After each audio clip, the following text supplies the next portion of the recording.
Hello there and welcome to bnettv.com. I'm Michelle Sklar. We're here at the Mobile Marketing Association's forum in Los Angeles. I'm joined by Louis Gump of the Weather Channel. Thank you so much for joining us. You're welcome. Thank you. Absolutely. Okay, so first of all, the Weather Channel. What are you doing here at the Mobile Marketing Association forum? Well, I would say that we're here on two levels. One of the things we're doing is looking at ways that we build the Weather Channel's business across mobile platforms.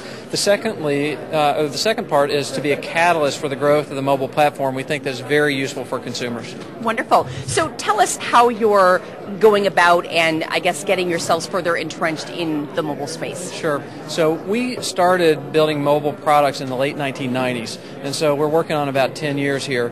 The primary platform is Mobileweb, which can be reached through weather.com on a mobile device. But in addition to that, there's text messaging, video, downloads, etc. And the thing that I would say, just as an umbrella over all of that, is that we care first and foremost about what the consumer is looking for, and then we try to use each one to meet a consumer's needs. Absolutely. Now, I would have to say that the weather is probably the number one item that people are not just searching for, but actually looking to have on their mobile phone. Am I right? You're right on target with that. It's the number one content category. The number one thing that people are looking for in the mobile web environment is email. And then after email comes weather, and then after that usually sports and news and that sort of thing. Maybe search also. Right, absolutely. Now, there are a number of different companies that create applications that allow you to view the weather on your mobile device. Are you working with those different, I guess, sort of application developers, if you will, or are you doing things that are more sort of inside your own backyard, if you will? Well, it's a combination. We have an immense number of projects. We have, let's say, 35 plus projects going on at any one time to develop on multiple platforms for multiple wireless carriers in multiple geographies and sometimes multiple languages. Right. And so we use a significant amount of internal resources, and we also work with a range of companies from New York to San Diego. Absolutely. Now, of course, when I'm looking for the weather on my mobile device, I generally have one hand. I have to type quickly. I need to have the most optimal search functions in order to find what I'm looking for. Yes. How are you guys addressing that? Simple is the answer. If you look at Mobileweb, what you'll see on the first visit is an entry box for a postal code, or you can enter a city name. And you can do that from Toronto all the way to Timbuktu, Mali.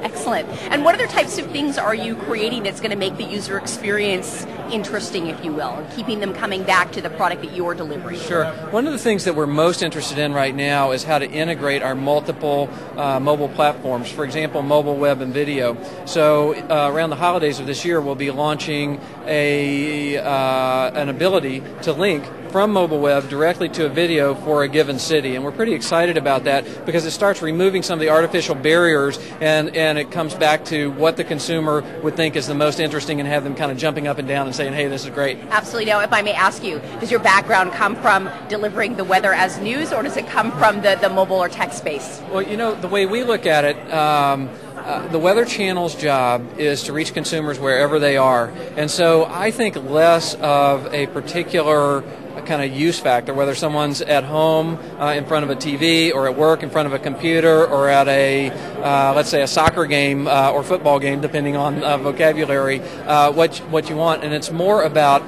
hey, you know, if I have a question, how can we make it as easy as possible to have that question answered no matter where you are? Absolutely. Now, you spoke earlier today. I will be speaking a little bit this afternoon. You'll be speaking this afternoon. Okay, well, maybe you can give us a little bit of insight as to what you're going to be speaking about. Sure. One of the things that we're focused a lot on these days is mobile advertising. And the key thing here is that as it becomes possible to generate revenue for companies, we can create better content. And so at the same time, we want to always keep in mind the needs of consumers. And an example of that is the Mobile Marketing Association's advertising standards and that sort of thing. So it's always a kind of a balancing act to make sure that the content is great and then the advertisers' needs are met as well. Absolutely. One of the I guess the profound experiences that are important to the mobile space is the idea of partnering up with different types of companies as opposed to trying to do everything yourselves. And that seems to be a lesson that came out of the .com area. where do you see the Weather Channel partnering up, and with what types of companies? Sure. Well, you can divide that up into multiple categories. One of the most obvious is with the wireless operators, because at the end of the day, they reach a large number of consumers and do a lot of important services for those consumers. In addition to that, we work with other media companies to distribute our weather. Some of them are public today, and some aren't so public, but they're coming along. And then lastly, technology providers. A good example is a company called Bantrix up in Toronto that is helping us to develop a new way for consumers to consume video. Absolutely. And of course, the feed, I'm assuming, is still coming from a satellite feed? Well, it depends on what the medium is. Okay, now the reason I'm asking this question is that my hometown is in Calgary, Alberta. Yes. And of course, we are impacted by this crazy weather phenomenon called the Chinook. Yes. The temperatures in our city can go up and down. They say if you don't like the weather, wait 5 minutes. Right. So having the weather accessible on my mobile device to know whether I need to take my umbrella when I'm going out to grab a coffee or whether I need to ditch a few layers is really important. How are you kind of addressing the need for speed of getting access to the most accurate information? Well, implicit in your question is another component related to how local the information is. Because if weather changes a lot and it varies from, a few miles away to another place due to elevation or other conditions, then you want to have that information. So the first thing that I would say is we're using a proprietary method for applying current conditions and forecasts at about every kilometer or so, which is just amazingly perfect for this platform. It's amazing how weather can change even from one end of a city to another end of the city. That's absolutely right, and that's true from Calgary to San Francisco and beyond.